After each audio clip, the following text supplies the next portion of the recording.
Hello everyone, welcome back to your channel Learning Platform Savi Mysuru. ಆತ್ಮೀಯ ವೀಕ್ಷಕರೇ, ಇವತ್ತು ನಾನು ಈ ಒಂದು ವಿಡಿಯೋದಲ್ಲಿ ಇಂಗ್ಲಿಷ್ ನಲಿಕಲಿಯಲ್ಲಿ ಲೆವೆಲ್ 3 ಮೂರನೇ ತರಗತಿಯಲ್ಲಿ ಬರುವಂತಹ ವಾಚಕಗಳು ಅಂದರೆ ಇಂಗ್ಲಿಷ್ ರೀಡರ್ಸ್ ಅನ್ನು ಕೊಟ್ಟಿದ್ದಾರೆ. ಅಲ್ಲಿ 40 ಬುಕ್ಸ್ ರೀಡರ್ಸ್ ಅನ್ನು ಕೊಟ್ಟಿದ್ದಾರೆ. 40 ಪುಸ್ತಕಗಳು ರೀಡರ್ಸ್ ಬುಕ್ಸ್ ಇದೆ ಇಂಗ್ಲೀಷಲ್ಲಿ.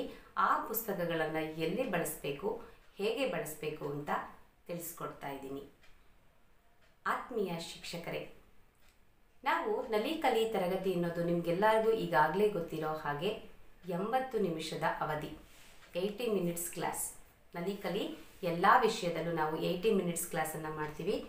ವಿಶೇಷವಾಗಿ ಇಂಗ್ಲಿಷ್ ತರಗತಿಯಲ್ಲಿ 40 ನಿಮಿಷದ ಲಿಸ್ನಿಂಗ್ ಆ್ಯಂಡ್ ಸ್ಪೀಕಿಂಗ್ ಅವಧಿ ಹಾಗೂ 40 ಮಿನಿಟ್ಸ್ ರೀಡಿಂಗ್ ಆ್ಯಂಡ್ ರೈಟಿಂಗ್ ಅವಧಿಯನ್ನು ಮಾಡ್ತೀವಿ.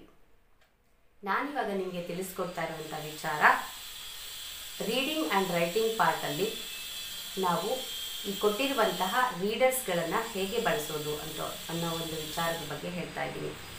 ಅದಕ್ಕಿಂತ ಮುಂಚೆ ನಾವು ನಮ್ಮ ನಲಿಕಲಿಯಲ್ಲಿ ಬರುವಂತಹ ಲ್ಯಾಡರ್ಸ್ಗಳನ್ನು ನಿಮಗಾಗಲೇ ನಾನು ಈ ಮೊದಲು ಮಾಡಿರುವ ವಿಡಿಯೋಗಳಲ್ಲಿ ತಿಳಿಸ್ಕೊಟ್ಟಿದ್ದೀನಿ. ಲ್ಯಾಡರ್ನ ಪರಿಚಯವನ್ನು ಮಾಡಿಕೊಡ್ತಾ ಇದ್ದೀನಿ. ಸೊ ಇಲ್ಲಿ ನೋಡಿ, ಇದು ಇಂಗ್ಲೀಷ್ ಲ್ಯಾಡರ್, ಏಣಿಗಳು ಅಂತ ಕರಿತೀವಿ ಇವುಗಳನ್ನು, ಏಣಿಗಳು, ಲ್ಯಾಡರ್. ಸೊ ಇದು ನಮಗೆ ಪ್ರತಿ ತರಗತಿಗೆ ಲೆವೆಲ್ 1, ಲೆವೆಲ್ 2 ಆ್ಯಂಡ್ ಲೆವೆಲ್ 3 ತರಗತಿಗಳಿಗೆ ಸಪ್ರೇಟಾಗಿ ಇದೆ. ಸೊ ಅದರಲ್ಲೂ ಲಿಸ್ನಿಂಗ್ ಆ್ಯಂಡ್ ಸ್ಪೀಕಿಂಗಿಗೆ ಸಪ್ರೇಟ್ ಇರುತ್ತೆ, ಹಾಗೆ ರೀಡಿಂಗ್ ಆ್ಯಂಡ್ ರೈಟಿಂಗ್ಗೆ ಸಪ್ರೇಟ್ ಲ್ಯಾಡರ್ ಇರುತ್ತೆ. ಸೊ ಇದರಲ್ಲಿ ನಮಗೆ ನೋಡಿ, ಇದು ಶಿಕ್ಷಕರಿಗೆ ಒಂದು ಭಗವದ್ಗೀತಾ ಇದ್ದ ಹಾಗೆ. ತರಗತಿ ನಿರ್ವಹಣೆಯ ಬಗ್ಗೆ ಸಂಪೂರ್ಣ ಮಾಹಿತಿ ನಮಗೆ ಇದರಲ್ಲಿ ಸಿಗುತ್ತೆ. ಇದೊಂದು ಕೈಪಿಡಿ ನಮಗೆ. ಸೊ ಇದು ನಮ್ಮ ಹತ್ರ ನಲಿಕಲಿ ಶಿಕ್ಷಕರ ಹತ್ರ ಇರಲೇಬೇಕಾದಂತಹ ಒಂದು ಮೆಟೀರಿಯಲ್, ಮುಖ್ಯವಾದಂತಹ ಒಂದು ಸಾಮಗ್ರಿ, ರೈಟ್. ಸೊ ಇದರಲ್ಲಿ ನಮಗೆ ಗೊತ್ತಾಗುತ್ತೆ ರೀಡಿಂಗ್ ಆ್ಯಂಡ್ ರೈಟಿಂಗ್ ಅನ್ನುವಂಥದ್ದು 8 ಮೈಲ್ ಸ್ಟೋನ್ಗಳಲ್ಲಿ ನಾವು ಟೀಚ್ ಮಾಡ್ತೀವಿ. ಒಂದು ವರ್ಷದಲ್ಲಿ 8 milestones are there in reading and writing part. So ಯಾವ್ಯಾವುದಪ್ಪ ಅಂತ ನೋಡೋದಾದರೆ, use of glossary 1, and second milestone is consonant combination. Then the third milestone is long vowels. The fourth milestone is blends and digraphs. And the fifth milestone is double consonants. The sixth milestone is silent letters. Seventh milestone is prefixes and suffixes. And the last 8th milestone is homonyms and homophones. So ಇದಿಷ್ಟು mile ಸ್ಟೋನ್ಗಳಲ್ಲಿ ಪ್ರತಿ ತಿಂಗಳು ಒಂದರಂತೆ ಒಂದು mile stone ಅಂತೆ ನಾವು ತರಗತಿಯ ನಿರ್ವಹಣೆಯಲ್ಲಿ ಕಲಿಸ್ತಾ ಹೋಗ್ತೀವಿ. ಸೊ ಅದರಲ್ಲಿ ನಾವು ಈ ರೀಡರ್ಸ್ಗಳು, ಈಗ ನಾನು ನಿಮಗೆ ಇಂಟ್ರೊಡ್ಯೂಸ್ ಮಾಡ್ತಾ ಇದ್ದೀನಿ.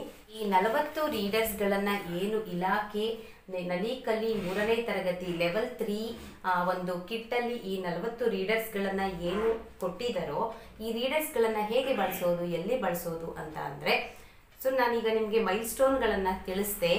ಯಾವ ಮೈಲ್ ಸ್ಟೋನಿಂದ ಇದನ್ನು ಬಳಸಬೇಕು ಅಂತ ನಾನು ನಿಮಗೆ ಹೇಳ್ತಾ ಹೋಗ್ತೀನಿ. 4 ಮೈಲ್ ಸ್ಟೋನ್ವರೆಗೆ ಅಂದರೆ ಬ್ಲೆಂಡ್ಸ್ ಆ್ಯಂಡ್ ಡೈಗ್ರಾಫ್ಸ್ ಅನ್ನೋ ಮೈಲ್ ಸ್ಟೋನ್ವರೆಗೆ ಏನಿರುತ್ತೆ ಅದೆಲ್ಲವೂ ಕೂಡ ಏನು 2ನೇ ತರಗತಿ ಲೆವೆಲ್ 2ನಲ್ಲಿ ಮಕ್ಕಳು ಕಲ್ತಿರ್ತಾರಲ್ಲ, vocabulary groups, set of groups ಏನಿದೆ ಆ ಮೈಲ್ ಸ್ಟೋನ್ಸ್ಗಳು, ಅದರ ರಿವಿಷನ್ ಇರುತ್ತೆ. ಸೊ ಅನಂತರ ಬ್ಲೆಂಡ್ಸ್ ಆ್ಯಂಡ್ ಡೈಗ್ರಾಫ್ಸ್ 4ನೇ ಮೈಲ್ ಸ್ಟೋನ್ ಆದಮೇಲೆ ಬರುವಂಥದ್ದು ಡಬಲ್ ಕಾನ್ಸೋನೆಂಟ್ ಅಂತ ಹೇಳಿ 5th ಮೈಲ್ ಸ್ಟೋನ್. ಆ ಡಬಲ್ ಕಾನ್ಸೋನೆಂಟ್ ಮೈಲ್ ಸ್ಟೋನ್ ಏನಿದೆ ಅದು complete new concept to the level 3. Level 3 ಮಕ್ಕಳಿಗೆ ಕಂಪ್ಲೀಟ್ ನ್ಯೂ ಕಾನ್ಸೆಪ್ಟ್ಸನ್ನು ಕೊಡ್ತಾ ಹೋಗಿದ್ದಾರೆ. Double consonant 5th milestone. Then milestone 6ಅಲ್ಲಿ ಸೈಲೆಂಟ್ ಲೆಟರ್, ಮೈಲ್ ಸ್ಟೋನ್ 7ಅಲ್ಲಿ prefix and suffixes, milestone 8 homonyms and homophones. So ಇವಿಷ್ಟು ಮೈಲ್ ಸ್ಟೋನ್ಗಳಲ್ಲಿ ನಾವು ಈ ಒಂದು ರೀಡರ್ಸ್ಗಳನ್ನು ಬಳಸಬೇಕಾಗುತ್ತೆ. ಸೊ ನಮಗೆ ಏನಪ್ಪ ಅಂತಂದರೆ, ಮೈಲ್ ಸ್ಟೋನ್ 5 ಏನಿದೆ ಡಬಲ್ ಕಾನ್ಸೋನೆಂಟ್, ನಮಗೆ ವರ್ಕ್ ಬುಕ್ 2 ನೋಡಿ, ನಮಗೆ 2 ಪಾರ್ಟ್ 1 ಪಾರ್ಟ್ 2 ಅಂತ ಹೇಳಿ ವರ್ಕ್ ಬುಕ್ಸನ್ನು ಮಕ್ಕಳಿಗೆ ಪ್ರೊವೈಡ್ ಮಾಡಿದೆ ನಮ್ಮ ಸರ್ಕಾರ.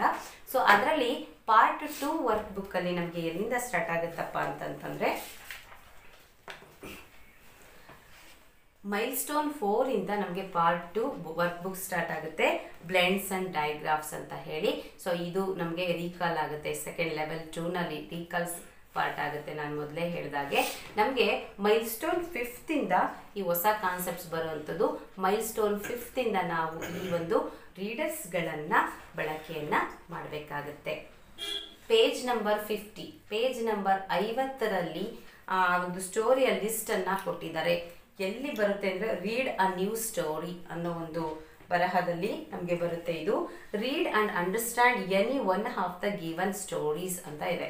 ಸೊ ಈ ಕೊಟ್ಟಿರುವಂತಹ 10 ಸ್ಟೋರಿಗಳ ಲಿಸ್ಟನ್ನು ಇಲ್ಲಿ ಕೊಟ್ಟಿದ್ದಾರೆ ಪೇಜ್ ನಂಬರ್ 50ನಲ್ಲಿ. ಅದು ಬಿಗಿನಿಂಗ್ ಇದು. ಸೊ ಯಾವ ಸ್ಟೋರಿಯನ್ನು ಮಕ್ಕಳು ಓದಬೇಕು ಆ ಒಂದು ಮೈಲ್ ಸ್ಟೋನಲ್ಲಿ ಅಂತ ಕೊಟ್ಟಿದ್ದಾರೆ. ಆ ಸ್ಟೋರಿಗಳ ಬುಕ್ಕನ್ನು ನಾವೇನು ಮಾಡಬೇಕು, ಆ 40 ಸೆಟ್ ಆಫ್ ಬುಕ್ಸ್ ಏನಿದೆ 40 ಬುಕ್ಸಲ್ಲಿ 10+10+10+10 ಈ ರೀತಿ ನಾವು 10 ಪುಸ್ತಕಗಳನ್ನು 4 ಮೈಲ್ ಸ್ಟೋನ್ಗೆ ಹಂಚಿಕೆ ಮಾಡ್ಕೋಬೇಕು. ನಾವೇ ಆಲ್ರೆಡಿ ಪುಸ್ತಕದಲ್ಲಿ ಯಾವ್ಯಾವ ಮೈಲ್ ಸ್ಟೋನ್ಗೆ ಯಾವ್ಯಾವ ರೀಡರ್ಸನ್ನು ನಾವು ಯೂಸ್ ಮಾಡಬೇಕು ಅಂತ ಕೊಟ್ಟಿದ್ದಾರೆ. ಅದನ್ನು ನಾವು ನೋಡಿಕೊಂಡು ಅದನ್ನು ಜೋಡಿಸ್ಕೊಂಡು ಇಟ್ಕೋಬೇಕು. ಆ 10 ಸ್ಟೋರಿಗಳಲ್ಲಿ ಮಗು ಯಾವುದಾದ್ರೂ ಒಂದು ಸ್ಟೋರಿಯನ್ನು ಓದಿ ಅದು ಅರ್ಥ ಮಾಡಿಕೊಂಡು ಇಲ್ಲಿ ಕೊಟ್ಟಿರುವಂಥ ಕ್ವೆಶ್ಚನ್ಸ್ಗೆ ಆನ್ಸರನ್ನು ಮಾಡಬೇಕು. ಫಾರ್ ಎಕ್ಸಾಂಪಲ್ 5th ಮೈಲ್ ಸ್ಟೋನಲ್ಲಿ ಕೊಟ್ಟಿರುವಂಥ ಸ್ಟೋರೀಸ್ ಯಾವ್ಯಾವುದು ಅಂತ ನಾನು ಹೀಗೆ ಹೇಳ್ತಾ ಇದ್ದೀನಿ. ಇಡ್ಲಿ ಬಾಯ್, ಜೆಲಸ್ ಶೀಪ್, ಬನ್ನಿ, the forest school, yummy tummy, the ant and the Dove, clean environment, clever turtle, father fish, great legs. ಈ 10 ಸ್ಟೋರೀಸಲ್ಲಿ ಮಗು ಯಾವುದಾದ್ರೂ ಒಂದು ಸ್ಟೋರಿನಾದರೂ ಓದಿ ಈ ಕೆಳಗಿನ 3 ಕ್ವೆಶ್ಚನ್ಸ್ಗೆ ಆನ್ಸರ್ ಮಾಡಬೇಕು. 3 ಕ್ವೆಶ್ಚನ್ಸ್ ಜನರಲ್ ಆಗಿರುತ್ತೆ. ಯಾವುದಪ್ಪ ಕ್ವೆಶ್ಚನ್ಸ್ ಅಂತ ನೋಡೋದಾದರೆ, write the name of the story you have read. ನೀವು ಓದಿದಂಥ ಸ್ಟೋರಿಯ ಹೆಸರನ್ನು ಬರಿ. Write the name of the character you liked in the story. ಆ ಸ್ಟೋರಿ ನೀನು ಓದಿದ ಸ್ಟೋರಿಯಲ್ಲಿ ನಿನಗೆ ಇಷ್ಟವಾದ ಕ್ಯಾರೆಕ್ಟರನ್ನು ಬರೆ. What did you like in the story. ಆ ಕಥೆಯಲ್ಲಿ ನೀನು ಓದಿದ ಕಥೆಯಲ್ಲಿ ನಿನಗೆ ಏನು ಇಷ್ಟವಾಯಿತು. ಈ 3 ಅಂಶವನ್ನು ಮಗು ಯಾವ ಸ್ಟೋರಿ ಓದಿದ್ರೂ ಇದನ್ನು ಬರೀಬೋದು. ಈ ರೀತಿ ಜನರಲ್ ಕ್ವೆಶ್ಚನ್ಸನ್ನು ಇದೆ, ಅದನ್ನು ಮಗು ಸ್ಟೋರಿ ಓದಿ ಅಟೆಂಡ್ ಮಾಡಬೇಕು. ಮೈಲ್ ಸ್ಟೋನ್ನ ಕೊನೆಯಲ್ಲಿ ಅಂದರೆ ತಿಂಗಳ ಕೊನೆಯಲ್ಲಿ ಈ ಆ್ಯಕ್ಟಿವಿಟಿ ಬರುತ್ತದೆ. ಓಕೆ, ಸೊ ನಾನು ನಿಮಗೆ ಮೊದಲೇ ಹೇಳಿದ ಹಾಗೆ ಸೊ ಇದು ಮೈಲ್ ಸ್ಟೋನ್ 5ಅಲ್ಲಿ ಬರುವಂಥ ಸ್ಟೋರಿ ಸೆಟ್ಟನ್ನು ಮಾಡಿದ್ದೀನಿ ನಾನು. ಆ ಥರ ಎಲ್ಲ ಸ್ಟೋರಿಗಳು ಆ ವರ್ಕ್ ಬುಕ್ಕಲ್ಲಿ ನಿಮಗಿದೆ. ಆ ಸ್ಟೋರಿ ನಾನು ಪೇಜ್ ನಂಬರ್ನ ಹೇಳ್ತೀನಿ. ಆ ಸ್ಟೋರಿಗಳನ್ನು ನೀವು ಹೊಂದಿಸ್ಕೊಂಡು ಇಟ್ಕೋಬೇಕಾಗುತ್ತೆ. ಎಸ್, ಮೊದಲನೇ ಸ್ಟೋರಿ ಬಂದು idli boy. The second story book is the jealous sheep. The third story book is bunny. The 4th story book is The Forest School. Story Yummy Tummy. The next story The Ant and the Dove. The next story Clean Environment. The next story is The Clever Turtle. The next story is Father Fish. The last story great legs. So ಈ ರೀತಿ 10 ರೀಡರ್ಸ್ಗಳನ್ನು ನಾವು story ಬುಕ್ಸ್ಗಳನ್ನು ಒಂದು mile ಸ್ಟೋನ್ಗೆ ಹೊಂದಿಸಿ ಇಟ್ಕೋಬೇಕು. Milestone 6 silent letters. ಅದರಲ್ಲಿ ಬರುವಂತಹ ಸ್ಟೋರೀಸ್ಗಳು ಯಾವುದು ಅಂತ ಹೇಳಿ ಪುಟ ಸಂಖ್ಯೆ 70ರಲ್ಲಿ ನೀಡಲಾಗಿದೆ. ಪಾರ್ಟ್ 2 ವರ್ಕ್ ಬುಕ್ನಲ್ಲಿ ಪುಟ ಸಂಖ್ಯೆ 70ರಲ್ಲಿ ನೀಡಲಾಗಿದೆ. ಅವುಗಳನ್ನು ಮಕ್ಕಳು ಅದರಲ್ಲಿ ಯಾವುದಾದ್ರೂ ಒಂದು ಸ್ಟೋರಿನಾದರೂ ಮಗು ಓದಿ ಅಲ್ಲಿ ಉತ್ತರವನ್ನು ಬರಿಬೇಕಾಗುತ್ತೆ. ಆ ಸ್ಟೋರಿಗಳ ಹೆಸರುಗಳು ಹೀಗಿದೆ. The mouse with 3 tales, the 3 cats, the tiger and the mosquito, the tortoise wins the race again, Try, try, try again, Sarala's dream, Pilana's nose, golden windows, Gunda's kite, Lucky the puppy. So ಇದಿಷ್ಟು mile stone 6ಅಲ್ಲಿ ಬರುವಂತಹ 10 stories. ಇದರಲ್ಲಿ ಯಾವುದಾದ್ರೂ ಒಂದನ್ನಾದರೂ ಮಗು ಓದಬೇಕಾಗುತ್ತೆ. Mile stone 7 ಬರುವಂತಹ story ರೀಡರ್ಸ್ಗಳು ಯಾವ್ಯಾವ್ದಪ್ಪ ಅಂದರೆ ಅದನ್ನು page number 93 ಪುಟ ಸಂಖ್ಯೆಯಲ್ಲಿ ಕೊಡಲಾಗಿದೆ. ಸೊ ಆ ಸ್ಟೋರಿಗಳು ಯಾವ್ಯಾವುದು ಅಂದರೆ a and bow, frog in the kitchen, the monkey and the fox, the sun and the wind, the 3 nuts, a clever minister, Harry's wind fan, Chintu's day out, Miser's misery, clever kitty. So ಇದು 10 ಸ್ಟೋರಿಗಳು ನಮಗೆ mile stone 7 ನೀಡಲಾಗಿದೆ ಪುಟ ಸಂಖ್ಯೆ 93.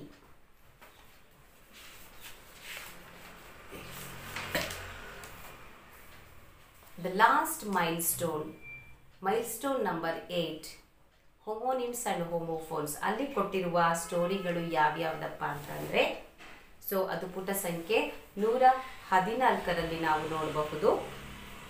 Subbanna the toy maker, the monkey dressed up, the foolish monkeys, the tale of the tail, rabbit and his friends, Reshma, Sonu Monu and the sparrows, going to Gurukul, the dog and the dolphin, why the hippo stays in the water. So ಇದು 10 ಸ್ಟೋರಿಗಳನ್ನು ಕೊನೆಯ ಹಂತದಲ್ಲಿ ಅಂದರೆ February ತಿಂಗಳ ಕೊನೆಯ ಹಂತದಲ್ಲಿ ಮಗು ಯಾವುದಾದ್ರೂ ಒಂದು ಸ್ಟೋರಿನಾದರೂ ಓದಿ ಆ ಒಂದು ವರ್ಕ್ ಬುಕ್ಕಲ್ಲಿ ಆ ಕ್ವೆಶ್ಚನ್ಗೆ ಆನ್ಸರನ್ನು 3ನೇ ತರಗತಿಯ ಮಗು ಮಾಡಬೇಕಾಗುತ್ತೆ. ಆತ್ಮೀಯ ಶಿಕ್ಷಕರೇ, ಇದಿಷ್ಟು ನಮಗೆ ಲೆವೆಲ್ 3 ಬರುವಂತಹ 40 ರೀಡರ್ಸ್ಗಳು ಏನಿದೆ ಅದನ್ನು ಬಳಸುವ ರೀತಿ ಹೇಗೆ, ಅವುಗಳ ಉಪಯೋಗವನ್ನು ಹೇಗೆ ಮಾಡೋದು ಅಂತ ಹೇಳಿ ನಾವಿವತ್ತು ಈ ವಿಡಿಯೋದಲ್ಲಿ ತಿಳ್ಕೊಂಡ್ವಿ. ನಾವು ಇನ್ನೊಂದು ಏನಪ್ಪ ಗಮನಿಸಬೇಕು ಅಂತಂದರೆ ಈ ಸ್ಟೋರಿಗಳನ್ನು ಮಗು ಓದಲಿಕ್ಕೆ ಕೊಟ್ಟಿದ್ದಾರೆ, ಅದು ಸ್ವತಂತ್ರವಾಗಿ ಓದಬೇಕು, ಉಚ್ಚಾರಣೆ ಅದರದ್ದು ಸರಿಯಾಗಿ ಇರಬೇಕು. ಸೊ ಹಾಗಾಗಿ ನಾನೇನು ಮಾಡ್ತಾ ಇದ್ದೀನಿ, ಮುಂದಿನ ವಿಡಿಯೋಗಳಲ್ಲಿ ಈ ಪ್ರತಿಯೊಂದು ಸ್ಟೋರಿಯ ಮಾಡೆಲ್ ರೀಡಿಂಗನ್ನು ಕೊಡ್ತಾ ಇದ್ದೀನಿ. ಸೊ ದಯಮಾಡಿ ಇದು ಉಪಯೋಗ ಆದರೆ ತಾವು ಉಪಯೋಗಿಸ್ಕೋಬೋದು. ಇಲ್ಲಿ ಹಾಗೆ ಒಂದು ಮೋರ್ ಮಾಹಿತಿ ಏನಪ್ಪ ಅಂತಂದರೆ ಇಲ್ಲಿ ಸ್ಕ್ಯಾನರ್ ಇದೆ, ಆ ಸ್ಕ್ಯಾನ್ ಮಾಡಿದ್ರೆ ಅದರ ಒಂದು ಇದು ಸ್ಟೋರಿ ರೀಡಿಂಗ್ ಇರುತ್ತೆ, ಆ ಒಂದು ರೀಡಿಂಗನ್ನು ಬೇಕಾದರೆ ಮಕ್ಕಳಿಗೆ ಕೇಳಿಸ್ಬಹುದು. ಸೊ ನಾನು ಈ ಒಂದು ರೀಡಿಂಗನ್ನು ಮಾಡೋ ಪ್ರಯತ್ನದಲ್ಲಿ ಇದ್ದೀನಿ, ಆ ಒಂದು ವಿಡಿಯೋಸ್ಗಳನ್ನು ಬೇಕಾದರೆ ನೀವು ಬಳಸ್ಕೋಬಹುದು. ಆ ಪ್ರೊನೌನ್ಸಿಯೇಷನ್ ಪರ್ಫೆಕ್ಟಾಗಿ ಇರಲಿ ಅನ್ನೋ ಉದ್ದೇಶಕ್ಕೋಸ್ಕರ ನಾವು ಈ ಒಂದು ಪ್ರಯತ್ನವನ್ನು ಮಾಡಬೇಕಾಗುತ್ತೆ. ಇದು ಎಲ್ಲರೂ ಗಮನದಲ್ಲಿ ಇಟ್ಕೋಬೇಕಾಗುತ್ತೆ. ಮುಂದಿನ ವಿಚಾರಗಳೊಂದಿಗೆ ಮತ್ತೆ ಸಿಗೋಣ. Until then keep smile, enjoy the teaching. Bye bye.